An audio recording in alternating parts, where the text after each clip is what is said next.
What's up, guys? Welcome to Daily Dose of Reddit. This is your host, Zach, and today's subreddit is r/TalesFromRetail.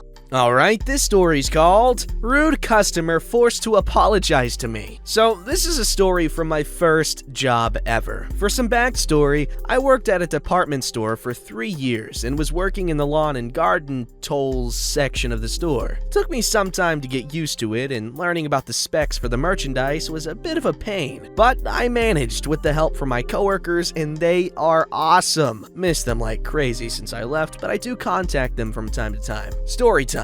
I've been working there for a year and a half by the time, and a pretty big snowstorm was about to hit the next few days, so we had a lot of people in the store wanting snow throwers, shovels, etc. Outside the store, chained up, were some returned or used snow throwers at a lower price, but they make us some decent commission, more if a protection plan was added. This guy comes in, and since I wasn't with anyone at the moment, our cashier directed him to me for help. He comes up to me asking if I could help him with a snow thrower outside, and I said sure. Jerk, as to what I'll refer to him by now going forward, started out decent in the beginning and was somewhat impressed that I knew better ways to take care of the snow thrower. Thank you, V, not using his full name. Those extra details helped a lot. Jerk said he needed to check something else in the store, but told me he'd come back to me when he was finished for the sale. I said sure thing and placed a sold sign on it. About 15 minutes later, he comes back and asks for me to finish the sale. I ring him up with no protection plan since I got this a lot. His friend is a mechanic. It didn't hurt my numbers much since I had sold a much more expensive model with a 3-year plan. The sale is done and I go with him to unlock it since it was chained and had a security tag on it. No clue how that helped, but I didn't care much. And he asks if I can get a wrench to loosen the bolts. We go inside and this is where he went from kind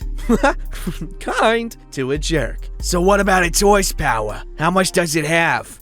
Snow throwers don't go by horsepower. They go by cubic capacity. But do you know the conversion? No, not really. So you don't know much else about this machine then? Just the basics and a bit more how to maintain it? Me not knowing where this is going, but trying to stay polite. Sorry, but when it comes to more details like what you're asking me, I don't really know much else. This dude didn't go livid or anything like that, but was annoyed. He started insulting my knowledge, calling me an idiot, and then said the company hired me because they were sorry for me. I normally am a very patient person, not wanting to argue unless I have to, and I never have been in an actual fight, but I can hold my own if need be. Almost was in one though, but that was before I worked there, and that would be another story if I ever remember the details. Also, I was hired there because my older brother worked for them also as a store manager, so there was a reputation with our name at the store. Him being a store manager and me being one of the top sellers for my department. The manager who hired me didn't know we were brothers until he saw our last name, and this was after he said I was hired. Anyway, I was done with this guy, and I told him also. I went back inside with him demanding the wrench to loosen the bolts, but I told him no and tossed it back in our toolbox. He was annoyed and demanded a manager, which the cashier called to get him to shut up and out of the store. Another coworker went with me with the wrench and loosened it for him. About 5 minutes later, my managers came to the front of the store and asked Jerk what was wrong, and he told them. However, my coworkers heard the insults and told the managers what he said. They called me over the PA system as I was away from the checkout and away from him. I went over and this is what I came back to. You need to apologize to my associate right now. How dare you insult him while he's been nothing but kind and patient to you? We don't take kindly to customers being rude to them. Somewhat half-assed. Sorry. Apology accepted. Good. Now you may leave. We are done dealing with you. The guy left, shaking his head, and I thought he was muttering to himself, but I didn't care anymore. My managers came up to me and said to not worry about him, and that it was a smart idea to get away from him in case the situation escalated. They know that I have a lot of patience, but even I have my limits. We spoke for a few minutes so I can just get that jerk out of my mind, and my floor manager, who was a nice Jamaican older woman and the one who mainly spoke to Jerk, said, I hope that thing breaks while he's using it. He didn't buy a plan, right? I shake my head and she said, Good, cause I don't want him here or the repair center at all. I had a smile on my face for the rest of the shift. That remains my favorite moment of my life to this day. Okay. I currently work in a supermarket supermarket since I didn't return to the sporting goods store because of the pandemic, and my manager there is pretty chill also, and I told him the story and he said that he'd do the same if that ever happened. I had a smug smile the whole time typing this out. Edit. It was a 2-stage snowblower. For some reason, I've just been calling them snow throwers despite the subtle differences, even a little before I left the company due to work becoming scarce, and with the horsepower parts, the snowblower was about 160cc, and even then I didn't remember the conversion, but it's around 5 horsepower.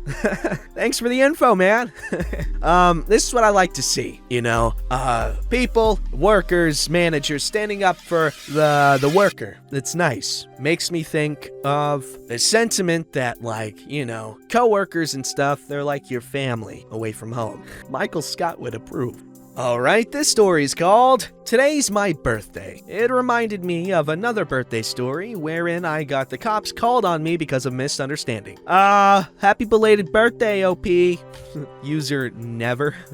Okay, so I used to work at a video game store a while back. We would take games and systems in for trade. One day, a woman and her son came in and wanted to trade in the son's Nintendo DS to get something else. Sure thing, I can do that for you, I say as I take the DS. I powered it on to test it out, as we do with all system trades, and it plays a startup jingle like most electronics. After I hear the jingle, I smile and say, "Happy birthday!" to the boy. Some of you already know why I said this. If you don't, it will become clear later. The boy's eyes widened in wondrous amazement, and he turned to his mom and said, How did he know it was my birthday? with a big smile on his face. His mother, however, did not have a smile on her face. It was a scowl. How did you know it's his birthday? She asked inquisitively. I started to respond. Well, the DS has, but was cut off by her. Are you the one who's been stalking us? Excuse me? I responded. I was quite taken aback. You're the one who's been stalking us. I'm calling the cops. She yelled. She ripped the DS from my hands and grabbed her son's hand and left the store. She turned to the left and went almost out of view and pulled out her phone. I couldn't hear what she was saying on the phone. I should also point out that I was working by myself at the time, and there had been one other customer in the store near the back. She naturally heard everything. The store was rather small and came up to inquire as to what happened. I say, I don't know. She just freaked out when I said happy birthday to her son and said she was calling the cops. She responded, Oh, she doesn't know about the DS jingle? Evidently not. I mean, I feel for her if she's got some issue or something, but yeah, she just kind of flipped out there. I checked her out, just buying some PS3 games, and I happened to see her trying to talk to the woman when she left. It looked like she was just trying to convince her that it was a misunderstanding, but the woman wasn't having it. She stood there indignantly,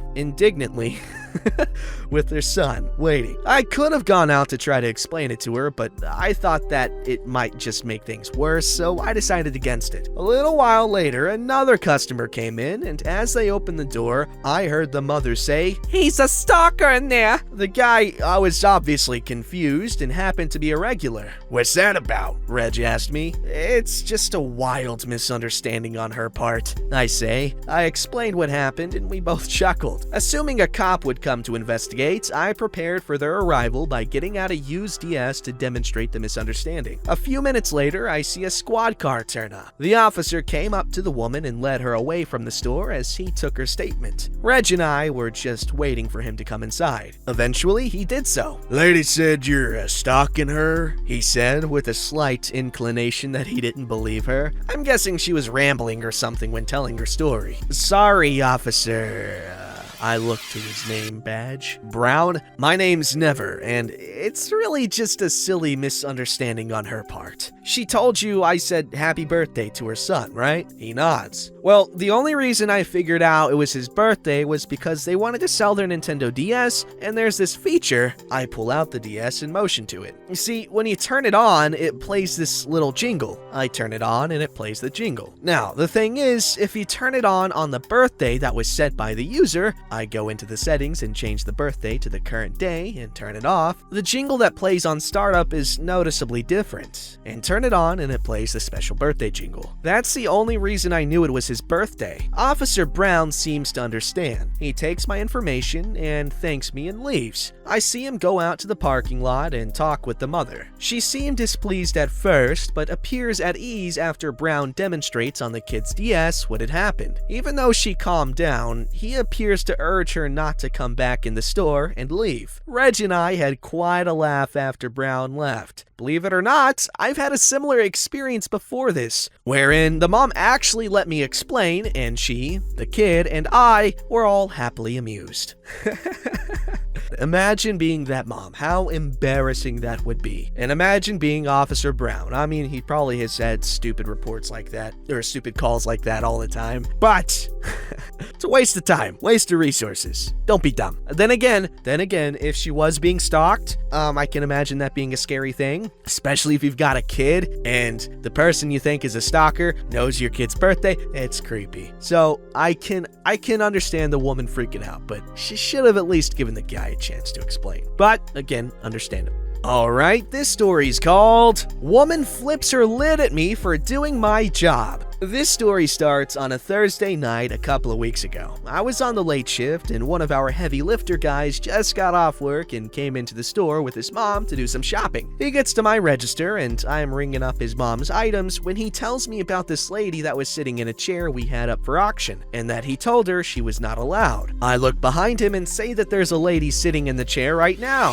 He looks and exclaims that it's the same lady. So I finish checking them out and tell him that I'll take care of it since he was off duty. I stare at her for a few seconds before she makes eye contact and gets up to walk towards me. But another customer gets to my register first, so I ring up his stuff. Once I was done, I walk around the counter and towards the lady. And before I can say anything, she hands me money, intending to just pay for the purse she had grabbed off of one of our racks without ringing it up or anything. Ma'am, you can't just hand me money. You need to wait in line for— Fine, then I guess I'm not buying this. She hands me the purse and walks off. I turn my back to her and put the purse behind the counter so I could put it back on the racks later. I turn back around towards her and she's sitting in the chair again. So I walk over towards her. Ma'am, you can't sit in this chair. It's up for auction. But we have a bet. She interrupts me by scoffing and standing up, grabbing her cart full of stuff and walking out with it. I follow her. Ma'am, did you pay for that? How dare you, insinuating that I would steal? You have such a smart-ass mouth. I can't believe they would hire someone like you. She kept rambling on, screaming her head off, calling me a smart-ass multiple times among other things. She eventually demands to speak with the owner. I say I can call my manager. I pull out my radio. Hey, manager, could you come up front? We have a customer with a problem. At this point, I was trying really hard to control my voice and nerves. This woman had me pissed off, but I wasn't allowed to snap back at her, so my body was shaking with the rising pressure. My manager finally arrives and I just point her in the direction of the customer. Okay, so the manager's a chick. The lady starts back up her tirade about how I have a smart-ass mouth and should be fired and blah blah blah. My manager trying to cut in to speak. Ma'am, she's just doing her job. She called me a thief. Do you believe her? I can't believe this place has gone so far downhill, hiring someone like that. Ma'am, I'm gonna have to ask you to leave. I can't. I'm waiting on someone. Who? That's none of your business. It is my business. It's my store. At this point, the lady starts back up her tirade at my manager, and other customers are walking past us and looking at her, then at me. I guess they thought I was upset by what was happening because I was shaking. Are you okay, dear? Yeah. Is she serious? She's nuts! Yeah, she's insane. She can't be serious. My manager turns away from the lady and tells me I can go back to my register. But as I'm walking away, I hear this little tidbit. The lady had turned to another customer and was trying to get them to agree with her on the situation. You can't think this is acceptable. Lady, I'd rather be dead than talking with you. Context for who customer friend is. He's a regular customer who has made friends with all of those who work registers and the managers. He's the sweetest, most naive old man I have ever met. So it was both a shock and a laugh riot to hear those words come out of his mouth. Now I was shaking with laughter and got a few more other customers asking if I was alright. I later explained to my manager what happened before I called her up, and she said if someone gets that upset and offended over being asked that, it means they probably did steal something. Oh yeah, that's funny. Guilt often hides behind a veil of anger. But I love this. You know, just people collectively agreeing that one person's being a nut job, and then, they treat them like the nut job that they are. It's beautiful. Don't forget to like, subscribe, and hit that bell to never miss an episode.